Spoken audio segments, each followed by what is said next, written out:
Hello friends, இன்றைக்கி நம்ம வீட்டிலே சாண்ட்விச் எப்படி பண்ணுறதுன்றத பார்க்கலாம். ரொம்ப சிம்பிள் தான், நிறைய பேருக்கு தெரிஞ்சிருக்கும். ஸோ நான் எப்படி பண்ணுறேன்றதை நீங்கள் வீடியோக்குள்ளே வந்து பாருங்கள். ஆக்சுவலாக சாண்ட்விச் சாப்பிட்லான்னு கடைக்கு தான் போனோம். அவங்க சொல்கிற விலையை கேட்டு இதை நம்ம வீட்டிலே பண்ணிக்கலாம்னு சொல்லிட்டு ஒரு ப்ரெட் பேக்கெட் வாங்கிட்டு வீட்டுக்கு வந்துட்டோம். ஸோ இதை நான் எப்படி செய்கிறேன்றதை வீடியோக்குள்ளே வந்து பாருங்கள். பார்த்திங்கன்னா வந்துட்டு நான் கேரட்டு, குக்கும்பரு, வெங்காயம், தக்காளி வந்து எடுத்திருக்கேன். இது கூட உங்களுக்கு வேணும்னா நீங்கள் வந்துட்டு கேப்சிகம் வந்து இதே மாதிரி பொடியாக கட் பண்ணி ஆட் பண்ணிக்கலாம். இப்போ இது கூட வந்துட்டு இங்கே வேணும்னா பச்சை மிளகா வந்து ஆட் பண்ணிக்கலாம். நான் குழந்தைங்களுக்கு கொடுக்கறதுனால பச்சை மிளகா ஆட் பண்ணல. ஸோ வந்து நான் பெப்பர் வந்து ஆட் பண்ணியிருக்கேன்.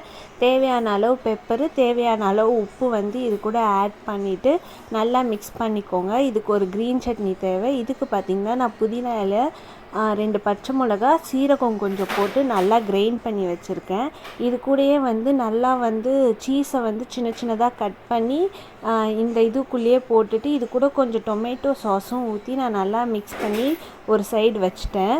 நல்லா வந்து மிக்ஸ் பண்ணி வச்சாச்சு. இப்போ நம்ம வந்துட்டு ப்ரெட் எடுத்துக்கலாம். நல்லா சாண்ட்விச் ப்ரெட் வந்து எடுத்துக்கலாம்.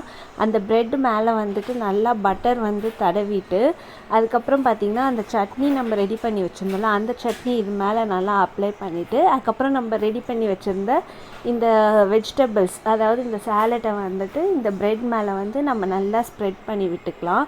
ஸ்ப்ரெட் பண்ணிவிட்டு இன்னொரு ஸ்லைஸ் ஆஃப் ப்ரெட் மேலேயும் வந்துட்டு நம்ம பட்டரை வந்து நல்லா அப்ளை பண்ணிவிட்டு இது மேலே போட்டு நல்லா க்ளோஸ் பண்ணிவிட்டு நல்லா தோசைக்கல்லை வந்துட்டு ஹீட் பண்ணி வச்சுக்கோங்க. ஹீட் பண்ணிவிட்டு அந்த தோசைக்கல்லை வந்துட்டு பட்டர் வந்து போட்டு அதில் டோஸ்ட் பண்ணி எடுத்துருங்க நல்லா 2 சைடும்.